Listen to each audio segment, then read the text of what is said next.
14세기는 유럽사에서도 역경의 시대라고 불릴 만큼 엄청난 재난의 시기였습니다. 정치, 경제, 사회 등 모든 면에서 전환기로서의 진통을 계속하고 있었습니다. 교회도 마찬가지여서 이제 신앙의 문제보다는 정치나 경제적인 관심사들이 우선시되었고 물질 만능주의로 사치와 방탕이 절정을 이루게 되었습니다. 부패가 만연했고 거짓 교리와 관행들이 날로 증가했으며 성경의 가르침들은 무시되었습니다. 이러한 때에 16세기 종교개혁자들에 앞서서 교회의 진정한 개혁을 위하여 온 생애를 다 바친 사람이 있었으니 그가 바로 종교개혁의 샛별로 불리워지고 있는 존 위클리프입니다. 진리의 수호자 존 위클리프는 1329년 영국의 북부 지방 요크셔에서 출생하였습니다. 그는 16세쯤에 당대 최고의 명문인 옥스퍼드 대학에서 공부하였습니다. 대학 시절 이미 놀라운 재능과 학식뿐 아니라 열성 있는 신앙인으로도 명성이 높았습니다. 지식을 얻고자 하는 마음이 간절했던 그는 모든 방면의 학문에 통달하고자 했습니다. 스콜라 철학을 공부하는 동시에 교회법과 특히 자기 나라 법률을 공부하였습니다. 그것은 훗날 국가와 종교의 자유를 위해 크게 활약할 수 있는 기반이 되었습니다. 그는 대학에 있으면서 학과를 공부하는 것 못지않게 열심히 철저하게 성경에 대한 연구를 하였습니다. 그럼으로써 철학이나 교회의 가르침에서 얻지 못했던 깨달음을 얻게 됩니다. 그는 하나님의 구원 계획을 깨닫고 그리스도만이 인류의 유일한 중보자임을 알게 되어 자신을 그리스도의 사업에 바치기로 결심하게 됩니다. 그리하여 위클리프는 하나님의 말씀에서 소외되고 격리된 불쌍한 영혼들을 위해 자기가 발견한 진리를 전파하기로 결심합니다. 옥스퍼드 대학에서 신학, 철학, 법률을 공부한 그는 1360년 동대학의 학장이 되어 후진 양성에 힘씁니다. 또한 필링햄 교구 교회의 사제로 안수를 받습니다. 그는 유창한 화술과 정당한 논리, 수준 높은 열정적인 강의로 명성을 얻게 되고 학생들에게 진리를 너무도 성실하게 소개하였으므로 복음 박사라는 별명을 갖게 되었습니다. 당시 그는 모든 합법적인 통치권은 오직 하나님으로부터만 오는 것이라는 주장을 펼쳤습니다. 지상에서의 통치 성격도 섬김을 받기 위해서가 아니라 섬기기 위해서 오신 그리스도의 모본을 따라야 한다고 했습니다. 그러던 중 1366년 당시 통치자로 활약하던 곤트의 존에 의해 영국 왕실의 전속 신부가 됩니다. 그의 이러한 정치계 임무는 전부터 교황의 무조건적인 권위에 반감을 갖고 있던 그에게 교황제도의 실정을 직접 파악할 수 있는 좋은 기회가 됩니다. 당시 교회를 이끌어간 교황들은 교회의 순결성과 천부적인 역할 감당에는 별로 관심이 없었고 자신들의 세속적인 소욕이나 야심이 중대 관심사였습니다. 그들의 훌륭한 저택과 사치스러운 식탁은 백성들의 빈곤을 더욱 극심하게 했습니다. 문예 부흥이 최고조에 이른 때인 만큼 교회의 지도자와 일반 신도에게 있어서 교회의 개혁이 지금처럼 절실히 필요한 때는 없었습니다. 하나님의 강한 능력을 버린 세상은 완전히 표면적인 의식들과 인간의 전승에 따라 맹목적으로 움직이고 있었습니다. 교회는 온갖 지독한 폭정을 하기 시작했고 그리스도의 겸손과 가난을 버리고 잔인하고 가증한 생활을 추구했습니다. 수많은 의식과 속박으로 말미암아 그리스도의 구속을 받아 자유함을 얻은 사람들의 양심이 위협과 유혹을 받았습니다. 위클리프는 로마 교회의 권력 남용을 공격하고 교황의 권위를 제한하려 했습니다. 그는 수도승들의 나태와 시주행위, 그리고 종교적 진리를 왜곡하는 사실 등을 들어 신랄하게 비판하였습니다. 그는 우상과 유품들을 숭배하는 것을 어리석은 짓으로 비판하였으며 면죄부 판매, 죽은 자를 위한 미사, 행진과 순례 등을 부정하였습니다.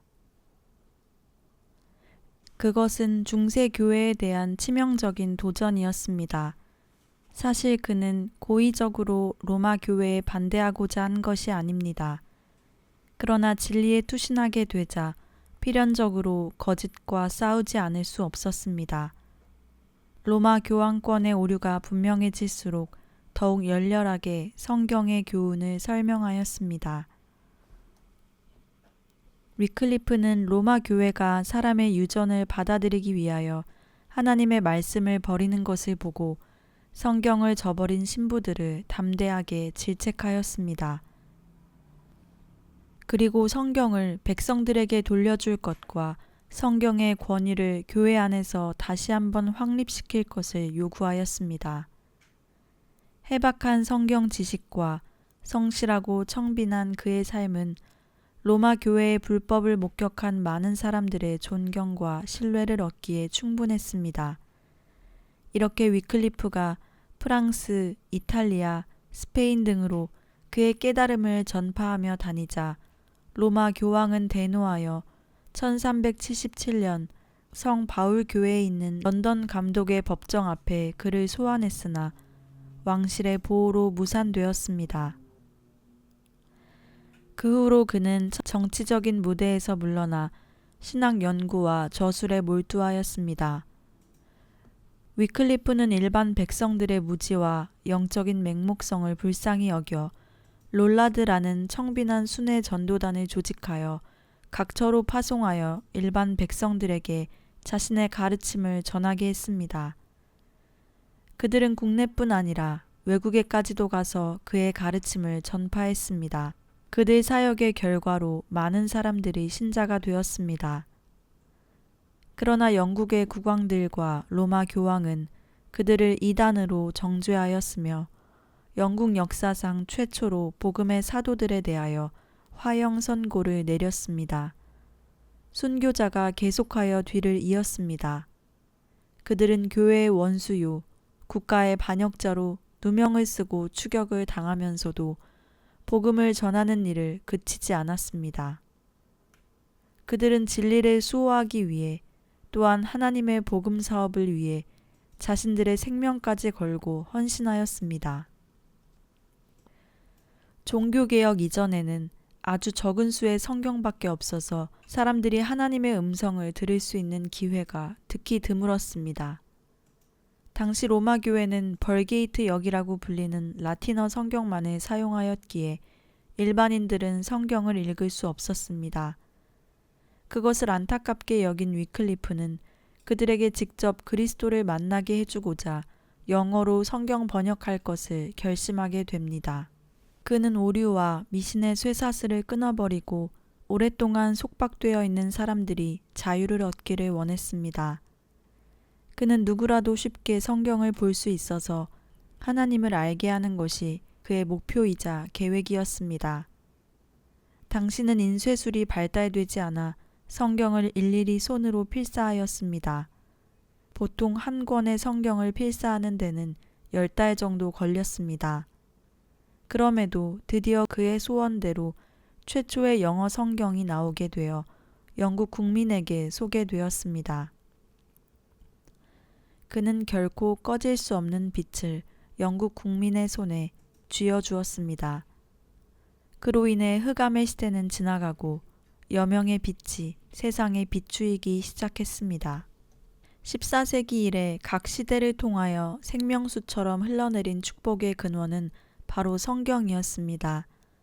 그는 교회의 참된 권위는 교황을 통하여 말하고 있는 교회가 아니라 성경을 통하여 말씀하시는 하나님의 음성이라고 주장한 것입니다. 성경은 그 가격도 만만치가 않아서 도서관에서 일하는 사서의 1년치 봉급이나 되었습니다. 그럼에도 불구하고 많은 양의 성경이 필사되자 로마 가톨릭 지도자들은 당황하였습니다. 영국 국회는 법령을 정하여 번역했다는 이유로 그들을 이단으로 정죄하였습니다. 그들은 음모를 꾸며 3번이나 위클리프를 법정에 소환하였습니다. 위클리프는 국회에서 두려움 없이 교직 정치를 비난하고 무서운 악패들을 혁신할 것을 요구하였습니다. 그리고 자기의 교리를 철회하지도 숨기지도 않았습니다. 그는 담대하게 자신의 의견을 확신 있게 주장하고 자기를 박해하는 자들의 비난을 반박하였습니다. 당신들은 이익을 얻기 위하여 하나님의 은혜를 상품화하고자 하는가? 그대들은 누구와 싸우고 있다고 생각하는가? 지금 진리와 더불어 싸우고 있는 것을 아는가? 법정에서 그를 막을 사람은 아무도 없었습니다. 어찌하여 너희들은 순교자의 면류관을 멀리서 찾고 있는가?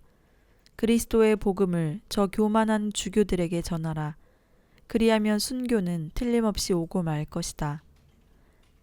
침묵을 지키고 있다는 것은 결단코 안 될 말이다.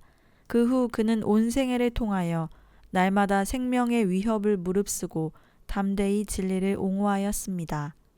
그러던 어느 날 갑자기 뇌일혈로 쓰러져 1384년 12월 세상을 떠났습니다. 그 뒤 약 100년 동안에는 많은 크리스천들이 위클리프의 성경을 보거나 소지했다는 이유로 그의 성경을 목에 단 채 화형을 당하며 순교하는 일이 발생했습니다. 그럼에도 불구하고 아직까지 170권이나 남아있음을 볼 때 그들이 얼마나 많은 노력을 기울여 성경을 번역하고 필사했는가를 알 수 있습니다. 교황청에서 존 위클리프를 얼마나 미워했는지 그가 세상을 떠난 지 40년 후에 콘스탄스 회의의 결정에 의하여 그의 유고를 다시 파내어 공중 앞에서 불사르는 악행을 저질렀습니다. 그리고 그 죄를 근처에 흐르고 있는 스위프트 강에 던져버렸습니다. 이에 대해 한 저술가는 말했습니다. 그 죄는 스위프트 강물을 따라 A번으로, A번에서 세베른 강으로, 세베른 강에서 영국 해협으로, 영국 해협은 대양으로 옮겨주었다. 그리하여 위클리프의 죄는 오늘날 온 세상에 퍼져 있는 그의 교리를 상징하고 있다. 존 위클리프는 종교개혁 이전의 개혁자들 가운데 대표적인 인물입니다. 독일에서 마틴 루터의 종교개혁이 시작되기 약 150년 전에 위클리프는 이미 교황 중심적인 교회와 성직자들의 타락, 성서에 근거하지 않는 로마 교리를 비판하였습니다.